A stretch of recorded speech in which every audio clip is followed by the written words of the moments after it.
Halo para penjelajah sejarah. Selamat datang di kanal tempat masa lalu bertemu dengan depan. Hari ini kita akan melakukan perjalanan kembali ke abad ke-7, masa di mana kekhalifahan Rashidin mencapai puncak militernya. Sebuah periode ekspansi yang mengubah peta dunia secara permanen. Bayangkan saya sebagai biksu cyber stoik Anda, menggunakan teknologi paling canggih untuk menganalisis setiap formasi kavaleri dan setiap keputusan hukum. Fokus kita adalah periode 632 hingga 661 Masehi, saat kekuatan militer Islam tidak hanya menaklukkan, tetapi juga membangun fondasi peradaban yang berlandaskan administrasi dan keadilan. Kita akan melihat bagaimana jenius taktis Khalid ibn al-Walid berpadu sempurna dengan visi strategis Khalifah Umar ibn al-Khattab. Bersiaplah, karena data historis ini akan menunjukkan betapa luar biasanya kombinasi kekuatan spiritual dan kecerdasan militer itu. Ini bukan hanya tentang perang, ini tentang kelahiran sebuah kekaisaran yang revolusioner. Mari kita mulai simulasi sejarah ini. Titik awal dari zenit ini adalah momen yang sangat genting.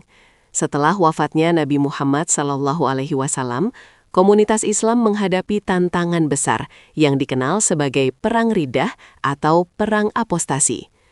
Abu Bakar As-Siddiq, khalifah pertama, menunjukkan ketegasan yang luar biasa, memulihkan persatuan di semenanjung Arab.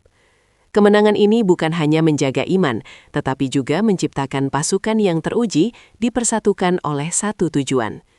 Begitu persatuan internal tercapai, energi ekspansi diarahkan keluar, menuju dua kekuatan adidaya yang telah lama dominan, Kekaisaran Bizantium di barat dan Kekaisaran Sasanian Persia di timur.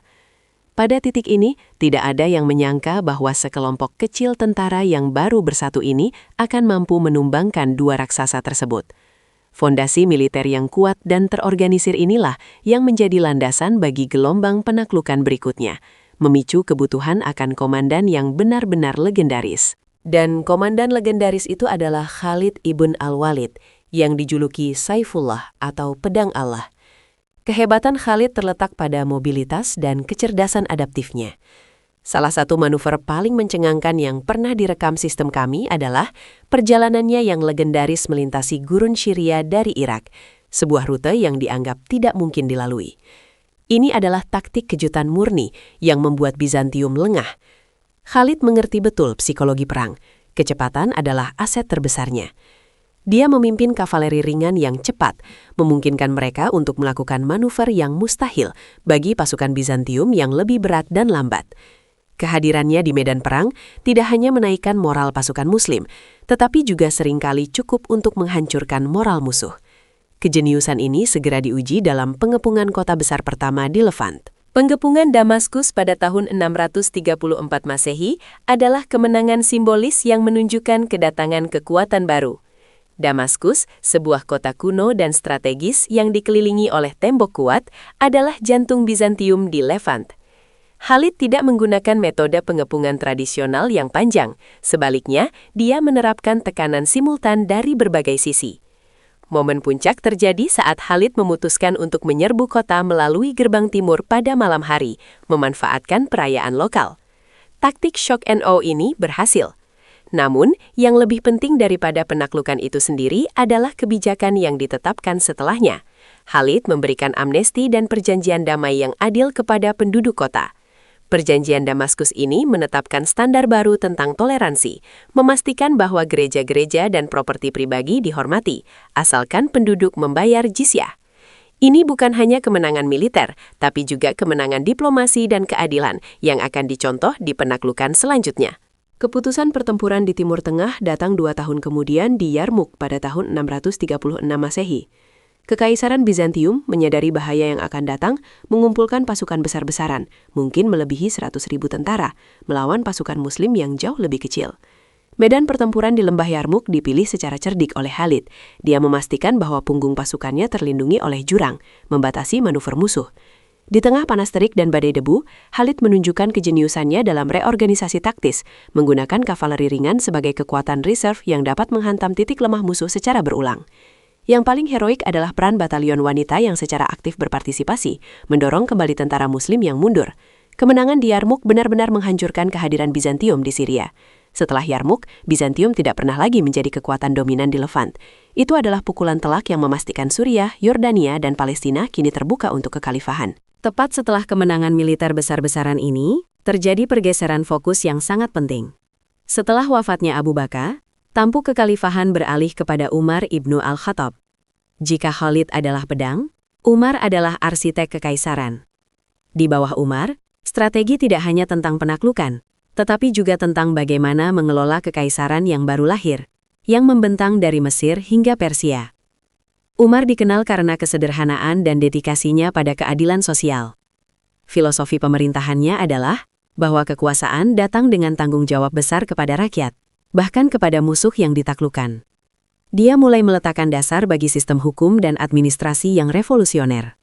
Keputusan terbesarnya, membiarkan pasukan Muslim tetap berada di barak terpisah, misalnya di Kufah dan Basrah, agar tidak terjadi gesekan dengan penduduk lokal.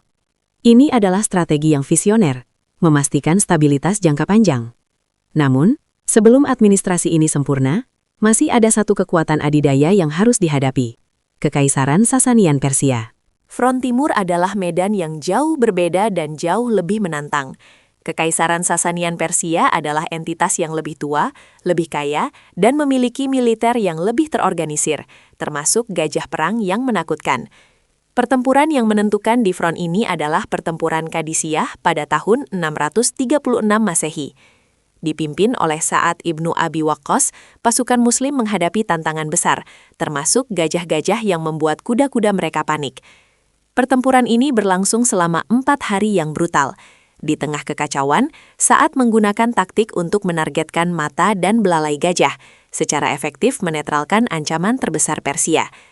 Kematian komandan Persia, Rustam Farrokhzad, adalah momen psikologis yang fatal, menyebabkan kekalahan total Sasanian. Qadisiyah bukan hanya mengamankan Mesopotamia untuk kekhalifahan, tetapi juga membuka jalan langsung ke ibu kota Sasanian yang legendaris, Ctesifon.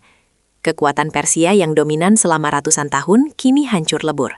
Setelah Qadisiyah, jatuhnya Ctesifon, ibu kota Sasanian, hanyalah masalah waktu. Tentara Muslim memasuki kota yang luar biasa kaya ini, menemukan harta karun dan kekayaan yang tak terbayangkan. Namun, yang menarik, Khalifah Umar menolak perhiasan pribadi dan memastikan bahwa semua kekayaan ini dicatat dan didistribusikan secara adil. Penaklukan Ctesifon menandai akhir praktis dari Kekaisaran Sasanian sebagai entitas politik. Namun, ekspansi militer tidak berhenti di sana. Sementara Suriah dan Persia diamankan, perhatian kini beralih ke Mesir, yang merupakan lumbung pangan vital bagi Bizantium. Kampanye Mesir dipimpin oleh Amr ibn al-As, seorang komandan yang cerdik dan pragmatis.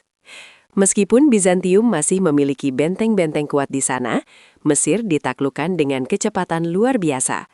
Puncaknya adalah jatuhnya kota Alexandria, yang merupakan pusat intelektual dan maritim yang penting. Penaklukan Mesir menjamin pasokan makanan yang stabil bagi kekhalifahan yang sedang tumbuh pesat. Kekaisaran yang membentang luas ini membutuhkan lebih dari sekadar pedang. Ia membutuhkan pena dan anggaran yang terstruktur. Disinilah jenius administrasi Umar bersinar melalui sistem diwan. Diwan pada dasarnya adalah sistem register atau birokrasi, awalnya dirancang untuk mendistribusikan tunjangan atau gaji (ATA) kepada tentara dan keluarga mereka berdasarkan lamanya pengabdian dan kedekatan dengan Nabi. Ini memastikan bahwa kekayaan dari penaklukan tidak hanya menumpuk di tangan elit, tetapi didistribusikan secara sistematis, mencegah korupsi dan mempertahankan kesetiaan militer. Selain Diwan, Umar membentuk sistem syura, Dewan Penasihat, memastikan bahwa keputusan-keputusan besar dibuat melalui konsultasi. Inovasi-inovasi ini, termasuk kalender Hijriah yang kita gunakan hingga hari ini, mengubah struktur negara. Dari sekadar gerakan agama, Rashidun bertransformasi menjadi kekaisaran dengan birokrasi yang efektif, yang jauh lebih maju daripada banyak kerajaan kontemporer mereka. Salah satu aspek yang sering disalahpahami dari ekspansi ini adalah masalah toleransi. Biksu Cyber Stoic mencatat bahwa kekhalifahan Rashidin menerapkan sistem yang sangat progresif untuk eranya. Penduduk yang ditaklukkan, terutama Yahudi dan Kristen yang dikategorikan sebagai Al-Alkitab, umat kitab, diberikan perlindungan penuh dan kebebasan menjalankan agama mereka, asalkan mereka membayar jizyah atau pajak perlindungan. Jizyah bukanlah hukuman, melainkan kontrak sosial. Penduduk non-muslim dibebaskan dari wajib militer dan mendapat jaminan keamanan. Hal ini seringkali jauh lebih baik daripada perlakuan yang mereka terima di bawah kekuasaan Bizantium atau Sasanian yang seringkali menindas karena alasan teologis. Kebijakan toleransi ini juga didorong oleh pragmatisme. Stabilitas sosial sangat penting. Dengan menerima minoritas, Khalifah Umar memastikan bahwa kekaisaran yang baru tidak akan terpecah oleh pemberontakan agama. Dan yang lebih penting, ia memungkinkan pelestarian pusat-pusat pengetahuan seperti Alexandria dan Jundishapur yang kemudian akan memicu zaman keemasan Islam. Periode Rashidun, meskipun singkat, menciptakan warisan yang mendalam. Mereka menunjukkan bahwa kesuksesan militer harus diimbangi dengan keadilan struktural. Taktik Khalid memberi mereka tanah, tetapi kebijakan Umar memberi mereka stabilitas dan legitimasi di mata rakyat yang ditaklukkan. Sistem diwan, prinsip syura, dan kebijakan toleransi menjadi model bagi pemerintahan Islam berikutnya, dari Umayyah hingga Abbasiyah. Ini adalah zaman di mana kepemimpinan yang soleh, ketegasan administratif, dan keunggulan taktis bertemu dalam satu titik tunggal. Puncak militer ini tidak hanya mengubah geografi politik, tetapi juga memicu revolusi intelektual. Fondasi yang diletakkan selama 3 dekade ini memungkinkan lahirnya zaman keemasan Islam, di mana sains, matematika, dan filsafat berkembang pesat. Kekhalifahan Rashidin membuktikan bahwa sebuah kekuatan baru, didorong oleh prinsip, dapat menantang dan menggantikan hegemoni kekaisaran kuno. Jadi, apa yang bisa kita pelajari dari analisis biksu cyber stoik ini? Era Khulafaur Rashidin adalah bukti bahwa kekuasaan sejati datang dari kombinasi antara kekuatan fisik dan kekuatan moral. Kejeniusan militer Khalid ibn al-Walid tidak akan bertahan lama tanpa keadilan dan sistem hukum yang dilembagakan oleh Umar ibn al-Khattab. Mereka adalah dua sisi dari mata uang yang sama, menciptakan kekaisaran yang secara historis unik dalam kecepatan ekspansi dan inovasi administratifnya. Terima kasih telah menemani saya dalam penelusuran sejarah mendalam ini. Jika simulasi ini membuka mata Anda terhadap kompleksitas dan kehebatan era Rashidun, jangan ragu untuk berikan tanggapan di kolom komentar. Apa pelajaran terbesar yang Anda ambil dari strategi Umar dan Khalid? Sampaikan pendapat Anda. Dan yang paling penting, jangan lupa like and subscribe untuk update seru lainnya. Sampai jumpa di analisis sejarah berikutnya.